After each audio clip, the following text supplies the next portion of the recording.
അച്ഛനുമായ അപ്രിയ സത്യങ്ങൾ കേരള സമൂഹത്തിന് എന്നും കാതോർക്കുന്ന നമ്മുടെ പ്രിയങ്കരനായ കേരളത്തിൻ്റെ വീരപുത്രൻ ശ്രീ PC ജോർജ് അവറുകളെ, തലസ്ഥാനത്തെ ശ്രീനാരായണ പ്രസ്ഥാനങ്ങളുടെ സമാനതകളില്ലാത്ത ഞങ്ങളുടെ പ്രിയങ്കരനായ തിരുവനന്തപുരം SNDP യൂണിയന്റെ സെക്രട്ടറിയും ശ്രീനാരായണ ട്രസ്റ്റിന്റെ അസിസ്റ്റന്റ് സെക്രട്ടറിയുമായ ശ്രീ കിളിമാനൂർ ചന്ദ്രബാബു അവറുകളെ, ഞങ്ങളുടെ കോളേജിന്റെ പ്രിൻസിപ്പൽ, ഞങ്ങളുടെ എല്ലാമായ ബഹുമാന്യനായ ഡോക്ടർ M ദേവകുമാർ സാർ അവറുകളെ, കേരള സർവകലാശാല സിൻഡിക്കേറ്റ് മെമ്പറും ഈ കോളേജിലെ അധ്യാപകനുമായ ഡോക്ടർ KL വിവേകാനന്ദൻ അവറുകളെ, ഈ കോളേജിന്റെ PTA സെക്രട്ടറി നമ്മുടെ ബഹുമാന്യനായ ശ്രീ വിനോദ് C സുഗതൻ സാർ അവറുകളെ, നമ്മുടെ office superintendent Shri S Suresh അവറുകളെ, നാം ഇന്ന് ഇവിടെ കൂടിയിരിക്കുന്ന പ്രധാന ചടങ്ങിൽ ഒന്നായ നമ്മുടെ സഹപ്രവർത്തകനായ ശ്രീ അനീഷിന്റെ മകൾ ഐശ്വര്യ T അനീഷിനെ അനുമോദിക്കുന്നതിന് വേണ്ടിയും കൂടിയാണ്. ഐശ്വര്യ T അനീഷ് നമ്മുടെ സഹപ്രവർത്തകരായ സുപ്രഭ, രക്തകുമാരി, ശ്രീ പത്മിനി, എൻ്റെ പ്രിയപ്പെട്ട അധ്യാപകരെ, അനധ്യാപകരെ, വിദ്യാർത്ഥി സുഹൃത്തുക്കളെ,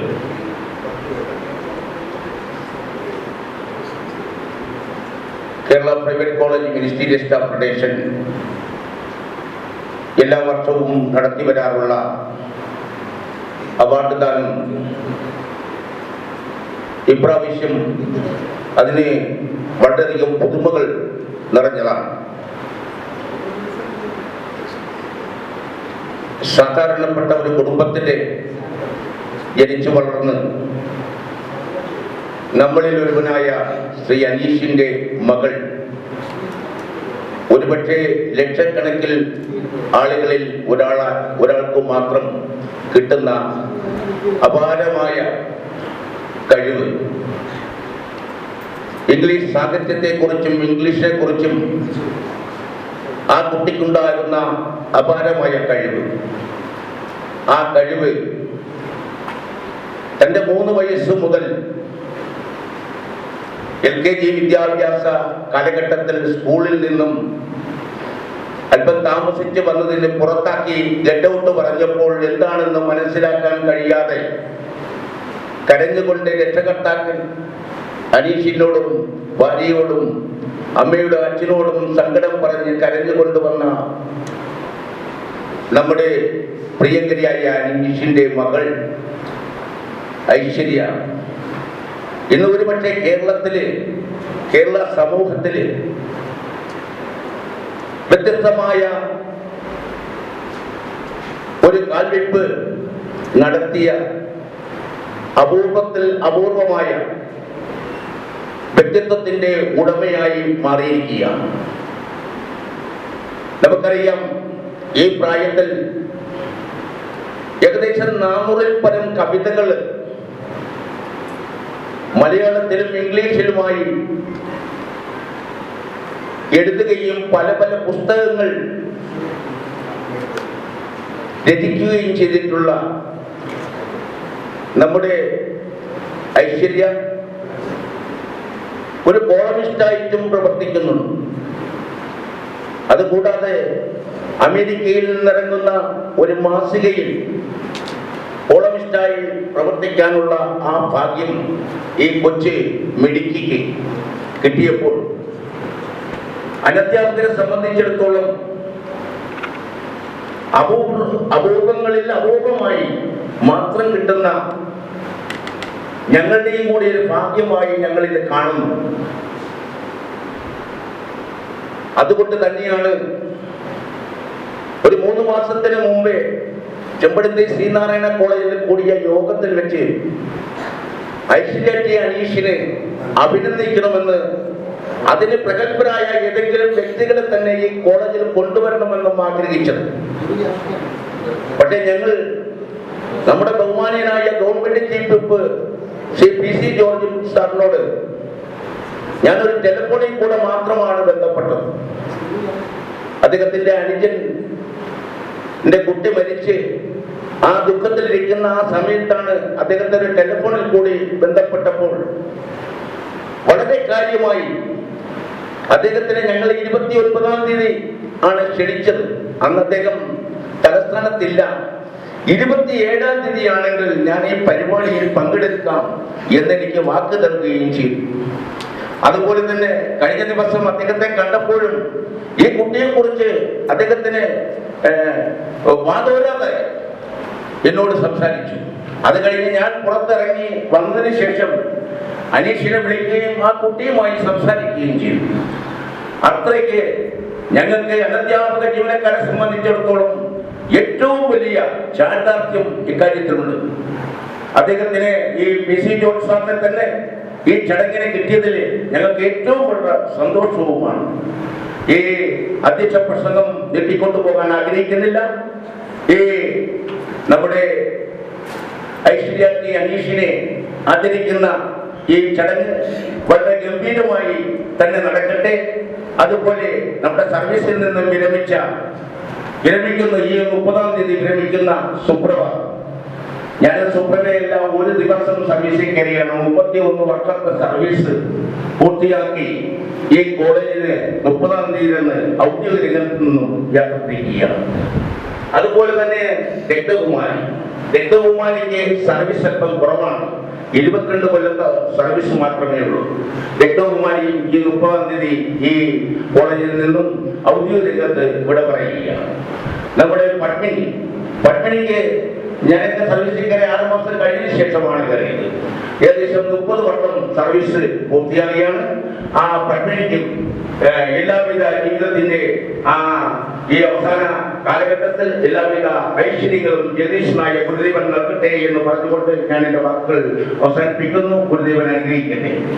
ഈ സമ്മേളനം ഔപചാരികമായി ഉദ്ഘാടനം ചെയ്തതിനു വേണ്ടി നമ്മുടെ ആരാധ്യനായ കേരളത്തിന്റെ വീരപുത്രൻ ശ്രീ PC ജോർജ് അവരെ സാദരം ക്ഷണിച്ചുകൊള്ളുന്നു.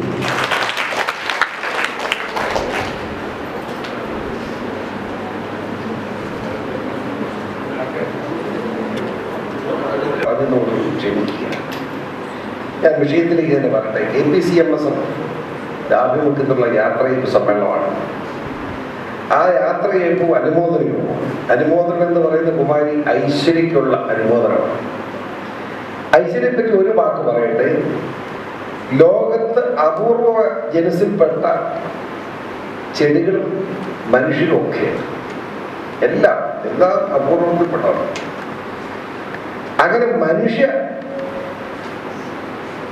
ജനസിൽപ്പെട്ട് നോക്കുമ്പോൾ അപൂർവങ്ങളിൽ അപൂർവമായ ഒരു കൊച്ചു മിടുക്കിയാണ് കുമാരി ഐശ്വര്യ എന്ന് പറയാൻ ഞാൻ ആഗ്രഹിക്കുന്നു.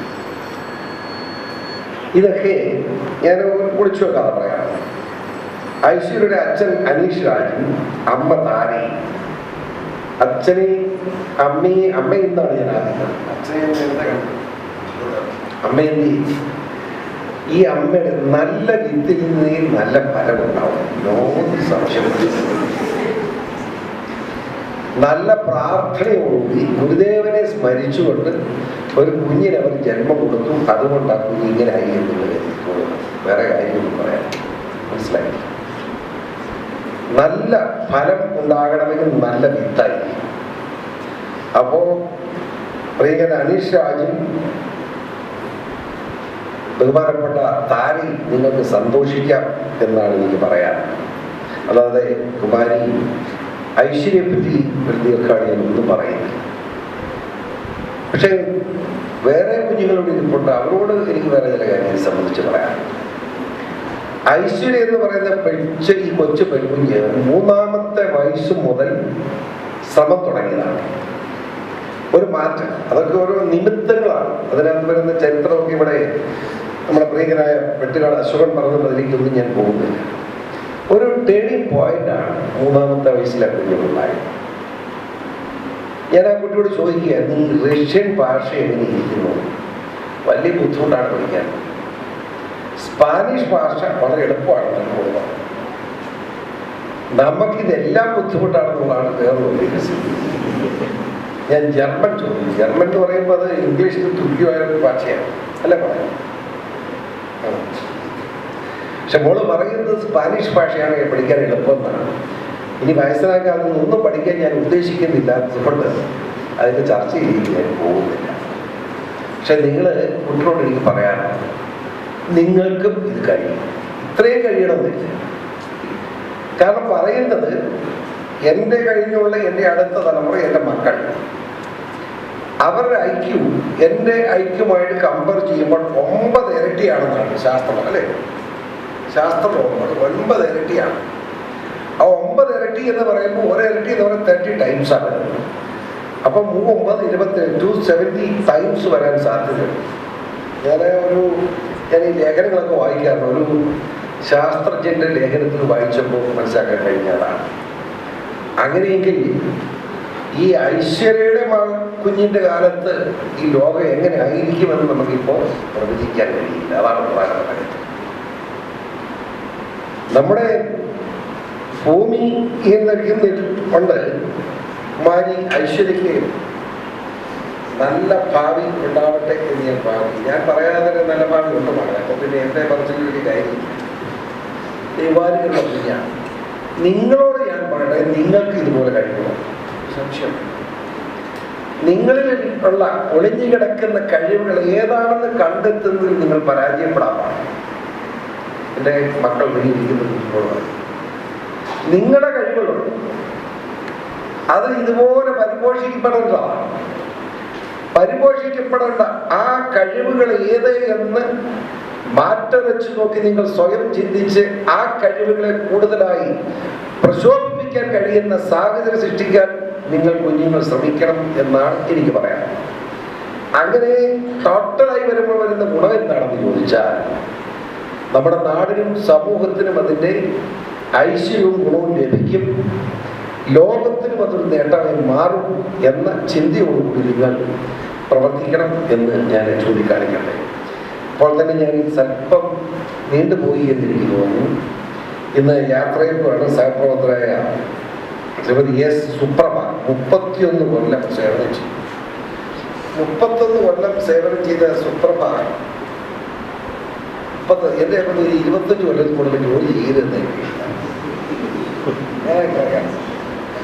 അതൊക്കെ പറഞ്ഞ കുഴപ്പമുണ്ടാവും. അതായത് ഒരു 20 വർഷം മതി എല്ലാം ജനിച്ച മുഴുവൻ ആളുകളും ജോലി കൊടുക്കണം. 20 years ഫുൾ പെൻഷൻ കൊടുത്ത് വിട്ടേക്കണം. വേറെ കച്ചവടം വരും, എന്തെങ്കിലും ചെയ്യണം, ബിസിനസ്സോ വ്യവസായമോ ഒക്കെ തുടങ്ങട്ടെ. ഒരു 20 കൊല്ലം കഴിയുമ്പോൾ ഫുൾ പെൻഷൻ അവർ മര്യാദ. ഇതിപ്പോൾ ഏക്കാൻ വിലന്നാകും പെൻഷൻ കൊടുത്ത് വിടുക, വീട്ടിൽ പോയി കുത്തിയിരിക്കുക, മക്കളെ വളർത്തിയാണ് ജോലി അല്ലേ. അല്ലേ എന്തേ സുപ്രഭ ഞാൻ ചോദിച്ചത്, മക്കളില്ലേ? അതിനെ വളർത്തുന്നത് തോന്നുന്നില്ലേ? ഇല്ലേ? പറയും. ആർക്കെങ്കിലും എന്തെങ്കിലും ചോദിക്കാം? Any doubt? ഒന്നും ഐശ്വര്യമോളെ ഒന്ന് ചോദിക്കണം. Any question?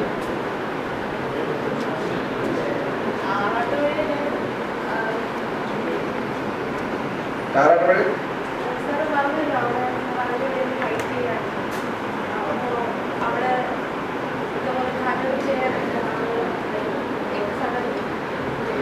അതെന്താന്ന് വെച്ചാൽ, ഞാൻ യഥാർത്ഥം എന്താന്ന് ചോദിച്ചാൽ, നമ്മുടെ ലോകത്ത്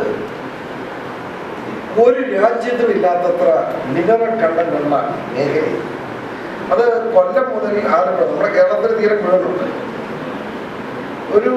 ഒരു കിലോ മണ്ണിൽ നിന്നും 650 ഗ്രാം മിനറൽസ് ആയി. അത് ആറാട്ടുപുഴയാണ്. അതിന് താഴോട്ട് 20%. നമ്മുടെ തമിഴ്നാടിലൊക്കെ ഉള്ളത് ഒരു മാക്സിമം 20-25%. ഇവിടെ 65% മിനറൽസ് ആണ്. അതാണ് ഞാൻ ഏകദേശം ഒന്ന് കണക്കൂട്ടിയിട്ട് നമ്മുടെ IREയും KMM മര്യാദയ്ക്ക് ചെയ്താൽ ഒരു വർഷം 50,000 കോടി രൂപ ഉണ്ടാക്കാൻ. 50,000 കോടി രൂപ ഉണ്ടാക്കുക എന്ന് പറഞ്ഞാൽ നിങ്ങളൊന്ന് ആലോചിക്കണം. കേരളത്തിലെ 3,31,00,000 ജനമാണ്. 50 കോടി ഉണ്ടാകാന്ന് പറഞ്ഞാൽ എത്ര രൂപ വന്നായി? ഓരോരുത്തരും ചുമ്മാ കൊടുക്കുക. മനസ്സിലായി? ലോകത്തിലെ ഏറ്റവും വലിയ സമ്പന്നമായ പ്രദേശമായി കേരളത്തിലെ മാറ്റാൻ കഴിയും ഈ കരിമണൽ മാത്രമല്ല. ചെയ്യാത്ത കാരണം എന്താ? തെണ്ടികൾ രാജ്യം വേണ്ടി നിൽക്കണ്ടേ? തെണ്ടികളും വേണമല്ലോ, അങ്ങനല്ലേ? അല്ലെങ്കിൽ ശരിയാവുന്നില്ല. അതുകൊണ്ടാണ് എനിക്കത് ദുഃഖമുണ്ട്. ഞാൻ യുദ്ധം നിർത്തിയിട്ടില്ല. ഇന്നിപ്പം നേരെ പോകുന്നത് വ്യവസായ മന്ത്രിയുടെ ഓഫീസിലോട്ടാണ്. 11 മണിക്ക് കാണാമെന്നാണ് പറഞ്ഞത്. ഞാൻ അത് കഴിഞ്ഞ് വരുന്നത് വേണ്ട. കാരണം പല കാര്യങ്ങളും അതിന് പ്രധാനപ്പെട്ട നമ്മുടെ KMM ചർച്ചയാണ്. കഴിയുമെങ്കിൽ അവിടുത്തെ എൻക്വയറി ഇട്ടിട്ടുണ്ട്. അവിടെ ഒരു 168 തൊഴിലാളികൾ പെർമനന്റ് ആക്കിയ തീരാവുന്ന പ്രശ്നമുണ്ട്. അവിടുത്തെ ഖനനം സുഖമായി പോകും. മോഷണം നിർത്താൻ കഴിയുന്ന ശ്രമം നടത്തണമെന്നാണ് ആഗ്രഹിക്കുന്നത്. അത് മാത്രമേ ഇപ്പം പറയാൻ ആഗ്രഹിക്കുന്നു. വേറെ ചോദ്യമൊന്നുമില്ലല്ലോ. ഈ ആർശങ്കർ ഈഴവ സമുദായത്തിന് വേണ്ടി പ്രയോജനം ചെയ്തു പ്രേരിപ്പിക്കട്ടെ എന്ന് സൂചിപ്പിച്ചുകൊണ്ട് കടൽ തീരത്ത് വിരിയുന്ന കവിതകളോടെ പ്രിയങ്കരിയായ നമ്മുടെ കുമാരി ഐശ്വര്യ മാതാപിതാക്കന്മാരും അഭിനന്ദിച്ചുകൊണ്ട് ഇന്ന് നമ്മുടെ ഔദ്യോഗിക ജീവിതത്തിൽ തിരിയുന്ന സുപ്രഭ, രക്തകുമാരി, പത്മിനി എന്നീ സഹോദരിമാരോടുള്ള സ്നേഹവും പ്രകടിപ്പിച്ചുകൊണ്ട് അവരെ യാത്രയപ്പും സമ്മേളനവും നടത്താൻ സന്മനസ് കാണിച്ച FPCMS എന്ന സംഘടന അതുകൊണ്ട് അർഹതപ്പെട്ടവരെ അംഗീകരിക്കാൻ മാന്യതയാണ് ഇന്ന് സംഘടന കാണിച്ചിരിക്കുന്നത്. സംഘടനയിൽ അഭിനന്ദിച്ചുകൊണ്ട് ഈ കോളേജിൻ്റെ പ്രിൻസിപ്പൽ പ്രിയങ്കരായ ദേവകുമാർ, അതുപോലെ നമ്മുടെ വിവേകാനന്ദൻ സിൻഡിക്കേറ്റ് മെമ്പർ, അതുപോലെ ചന്ദ്രബാബു. ചന്ദ്രബാബു ഞാനുമായിട്ട് എത്ര മണി കണ്ടു? 15 കൊല്ലം അല്ല. അതുപോലെ എല്ലാം അഭിനന്ദിച്ചുകൊണ്ട് എൻ്റെ എളിയ വാക്കുകൾ സ്മരിക്കുന്നു. ഈ സമ്മേളനം ഉദ്ഘാടനം ചെയ്യും.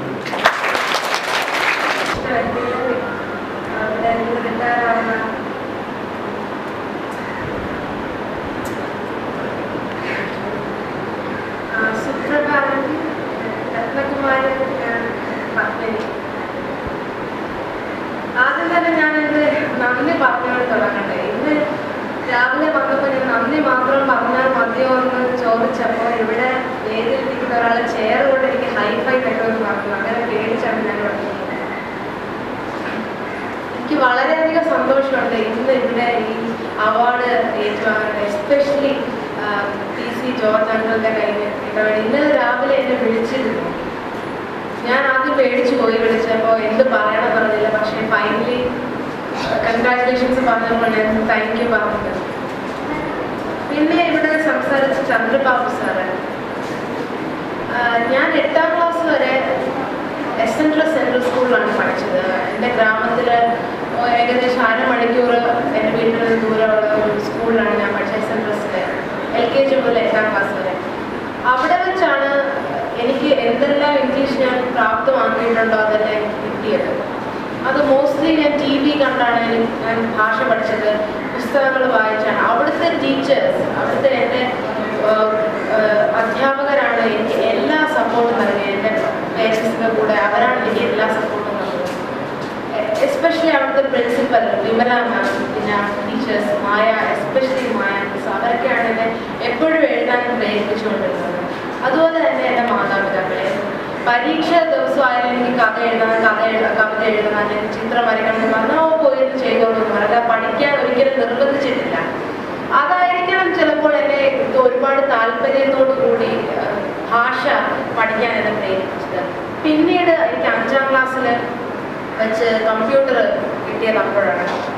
അങ്ങനെ busu.com എന്ന് പറഞ്ഞൊരു ലാംഗ്വേജ് ലേണിംഗ് വെബ്സൈറ്റ് ഞാൻ ആദ്യമായിട്ട് ലോഗിൻ ചെയ്തു. അതിനകത്ത് 11 ഭാഷകൾ ഒരേ സമയം നമുക്ക് പഠിക്കാനുള്ള വഴിയുണ്ടായിരുന്നു. അങ്ങനെ ഞാൻ സ്പാനിഷ് കോഴ്സിന് 5ാം ക്ലാസ്സിൽ ചേർന്നു. അവിടെ നേറ്റീവ് സ്പീക്കേഴ്സുമായിട്ട് നമുക്ക് സംസാരിക്കാം. ഇഷ്ടംപോലെ എക്സസൈസസ് ഉണ്ട്. വൊക്കാബുലറി ഒരു 50 വേർഡ്സ് ആ ലാംഗ്വേജിൽ പെർ ഡേ പഠിക്കാം. അങ്ങനെ ആദ്യം ഏത് ഭാഷ പഠിച്ചാലും അതിൻ്റെ സ്പാനിഷ് ആണെങ്കിൽ ആദ്യത്തെ 1000 വാക്കുകൾ, ഏറ്റവും കോമൺ ആയിട്ടുള്ള 1000 വേർഡ്സ് നമ്മൾ എന്തായാലും പഠിച്ചിരിക്കണം. എങ്കിൽ മാത്രമേ അത് പെട്ടെന്ന് കൈകാര്യം ചെയ്യാൻ പറ്റുള്ളൂ. പിന്നീട് ഗ്രാമറിലേക്ക് പോകാം. അങ്ങനെയാണ് ഞാൻ വേറുള്ള ഭാഷകൾ പഠിച്ചു തുടങ്ങിയത്. പിന്നീട് ഈയിടയിൽ ഞാൻ വായിച്ചത് കാഫ്കയുടെ മെറ്റമോർഫസിസ് ആണ്. അത് ഞാൻ ഇംഗ്ലീഷിൽ വായിച്ചത്. പിന്നീട് അത് ജർമ്മനിൽ ഞാനത് വായിച്ചു. ടി വെർവാൻഡ്ലുങ് എന്നാണ് അതിൻ്റെ ട്രാൻസ്ലേഷൻ. പക്ഷേ വെർവാൻഡ്ലുങ് എന്ന് പറഞ്ഞ വാക്കിൻ്റെ അർത്ഥം ട്രാൻസ്ഫോർമേഷൻ എന്നാണ്, മെറ്റമോർഫസിസ് എന്നല്ല. ട്രാൻസ്ലേറ്റ് ചെയ്ത് വരുമ്പോഴത്തേക്ക് ഒരുപാട് ആശയങ്ങൾ ആ പുസ്തകത്തിൽ ലോസ്റ്റ് ആയിരുന്നു. അതിനകത്ത് ഒരു വലിയ ജീവി ഒരു ഇൻസെക്റ്റ് ആയിട്ട് മാറുന്ന അതൊക്കെ വളരെ വ്യത്യസ്തമായ രീതിയിലാണ് ഒറിജിനൽ ആ ബുക്കിനകത്ത് വന്നിരിക്കുന്നത്. നമ്മൾ ഒരിക്കലും ട്രാൻസ്ലേറ്റ് ചെയ്യുമ്പോൾ പ്രതീക്ഷിക്കത്തില്ല അത്ര ഡിഫറൻസ് വരും. അതുപോലെ തന്നെ വളരെ ഫേമസ് ആയിട്ട് ബുക്കാണ് All Quiet on the western Front. റിമാർക്കിൻ്റെ ഒരു പുസ്തകമാണ്, വാർ ലിറ്ററേച്ചർ. അതും ജർമ്മനിലാണ്. അതിൻ്റെ ട്രാൻസ്ലേഷൻ ഈ വെസ്റ്റേൺ നോയ് എന്നാണ്. പക്ഷെ അതിൻ്റെ അർത്ഥവും ഡിഫറെൻ്റ് ആണ്. Nothing new on the western front എന്നാണ്. അതിൻ്റെ അങ്ങനത്തെ ഒരുപാട് ഡിഫറൻസ് ഞാനിങ്ങനെ ട്രാൻസ്ലേഷൻ എപ്പോഴും എനിക്ക് ഡ്രൈ ആയിട്ട് ഫീൽ ചെയ്യാറുണ്ട്. അങ്ങനെയാണ് എനിക്ക് താല്പര്യം തോന്നുന്നത്. എന്നാ കരിമിനെ വായിക്കുമ്പോൾ ഒരുപാട് ഡ്രൈ ആയിട്ട് നമ്മൾ ഭാഷ പഠിക്കണം. റഷ്യൻ പഠിച്ചു, വായിക്കാൻ തുടങ്ങി, ഫിനിഷ് ചെയ്തു. പക്ഷെ ഒരുപാട് ആ കൾച്ചർ ആ ഭാഷയിലുണ്ട്. ആ ഭാഷ അറിഞ്ഞാലേ ആ കൾച്ചർ മനസ്സിലാക്കാൻ പറ്റത്തുള്ളൂ, അതിൻ്റെ ലിറ്ററേച്ചർ മനസ്സിലാക്കാൻ പറ്റത്തുള്ളൂ, എത്രത്തോളം അത് നമ്മളെ അഫക്റ്റ് ചെയ്യുന്നു. അത് ചോംസ്കിയെ പോലെ സ്റ്റീവൻ പിങ്കറിനെ പോലെയുള്ള ഒരുപാട് ലിംഗ്വിസ്റ്റ് അവരെല്ലാം പറയുന്നതാണ് ഒരു ഭാഷയിൽ ഒരു പ്രത്യേക പ്രസാദം എന്ന് പറഞ്ഞൊരു വാക്ക്. മലയാളത്തിൽ നമുക്ക് പ്രസാദം എന്ന് പറയുമ്പോൾ അറിയാം, ആ പിക്ചർ നമ്മുടെ മനസ്സിലല്ലേ എന്താണെന്നറിയാം. പക്ഷെ അത് ഇംഗ്ലീഷിൽ അതിന് ഈക്വൽ ആയിട്ടുള്ള വാക്കുകളില്ല, പ്രസാദം തന്നെ ഉള്ളൂ. അപ്പോൾ ഒരു ഇംഗ്ലീഷ് നേറ്റീവ് ആയിട്ടുള്ള സ്പീക്കർ ഒരിക്കലും അതിൻ്റെ ആ ഒരു ഇമ്പോർട്ടൻസ് മനസ്സിലാക്കില്ല. അതെല്ലാം മനസ്സിൽ വെച്ചുകൊണ്ടാണ് ഞാൻ വേറെ മറ്റുള്ള ഭാഷകൾ പഠിക്കാൻ എന്നെ പ്രേരിപ്പിച്ചത്. പിന്നെ എനിക്ക് ഒരു കാര്യം ഇവിടെ പറയാനുള്ളത്, അച്ഛൻ നങ്ങേറോങ്ങര വർക്ക് ചെയ്തിട്ടുണ്ട്, കൊല്ലത്ത് വർക്ക് ചെയ്തിട്ടുണ്ട്. പക്ഷെ ഇവിടെ കാണുന്ന ഒരു ബ്രദർഹുഡ്, ഒരു ഫാമിലിയെ പോലെയാണ് ഇവിടെ എല്ലാവരും. അത് ഞാൻ വേറെ എങ്ങും കണ്ടിട്ടില്ല. എനിക്ക് ഒരുപാട് സന്തോഷമുണ്ട്. ഈ ഒരു വലിയ കൂട്ടായ്മ, ഒരു ഫാമിലി, ഒരു കുടുംബത്തിലെ ഒരു അംഗം എനിക്ക് ഒരുപാട് സന്തോഷമുണ്ട്. കാരണം ഇതുവരെ ഞാനതെങ്കിലും കണ്ടിട്ടില്ല. കൊല്ലത്ത് കോളേജിൽ പോയിട്ടുണ്ട്, അതുപോലെ നങ്ങേറോങ്ങര പോയിട്ടുണ്ട്. പക്ഷെ ഇതുപോലെ ഒരു ഗ്രൂപ്പ്, ഒരു ഫീലിംഗ്, ഒരു ബ്രദർഹുഡ് ഒരിക്കലും അവിടെ എങ്ങും ഇല്ലായിരുന്നു. അതുപോലെ തന്നെയാണ് എൻ്റെ ഗുരുക്കന്മാര്. നമ്മുടെ കബീർദാസ് ഒരു ദോഹയിൽ പറഞ്ഞിട്ടുണ്ട്, ഗുരു ഗോവിന്ദ് ദേവു ഘടേ കാക്കേ ലാഗർ പായ ബൽഹാരി ഗുരു ആപ്നെ ജിൻ ഗോവിന്ദ് ദിയോ മിലായ.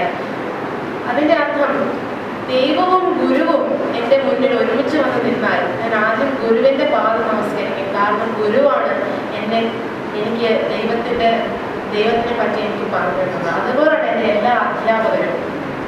എസ്പെഷ്യലി ഇവിടെ ഇരിക്കുന്നത് ദേവകുമാർ സാറിൻ്റെ ഒരു ക്ലാസ്സിലിരിക്കാൻ എനിക്ക് അവസരം ലഭിച്ചു. ഞാൻ അത്ഭുതപ്പെട്ടു. കാരണം ഞാൻ ഇതുവരെ ഇരുന്നിട്ടില്ലാത്ത ഒരു ഡിഫറെൻറ്റ് ക്ലാസ് റൂമായിരുന്നു. അതുകൊണ്ട് ഞാനും പറയുന്നത് ടീച്ചേഴ്സ് ഒരിക്കലും റിട്ടയർ ചെയ്യരുത്. കാരണം ഓരോ വർഷം കഴിയുമ്പോഴും അവരുടെ എക്സ്പീരിയൻസ് കൂടുതലാണ്. അവർക്ക് ഇഷ്ടം പോലെ ഒരുപാട് പറഞ്ഞു തരാൻ പറ്റും ഓരോ വർഷം കഴിയുമ്പോഴും. അതുകൊണ്ട് അവർ ഒരിക്കലും റിട്ടയർ ചെയ്യരുത്. കാരണം ഞങ്ങളെ പോലുള്ള കുട്ടികൾ വളർന്നു വരുമ്പോഴത്തേക്ക് അത് വലിയ ഒരു മിസ്സിങ് ആയിരിക്കും അവരെ പോലെ ടീച്ചേഴ്സ് ഇല്ലായിരുന്നു. അതുകൊണ്ട് ഒരിക്കൽ കൂടി എല്ലാവർക്കും നന്ദി പറഞ്ഞുകൊണ്ട് ഞാൻ എൻ്റെ വാക്കുകൾ നിർത്തുന്നത്.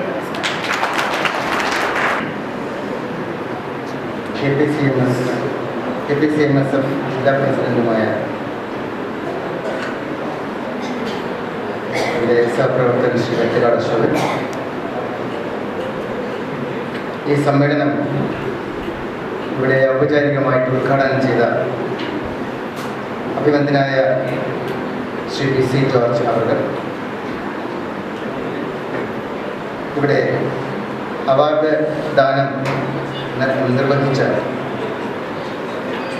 ശ്രീനാരായണ ട്രസ്റ്റിൻ്റെ അസിസ്റ്റന്റ് സെക്രട്ടറിയും SNDP യോഗത്തിൻ്റെ തിരുവനന്തപുരം യൂണിയൻ സെക്രട്ടറിയുമായ ആദരണീയ ശ്രീ ക്ലെമാനൂർ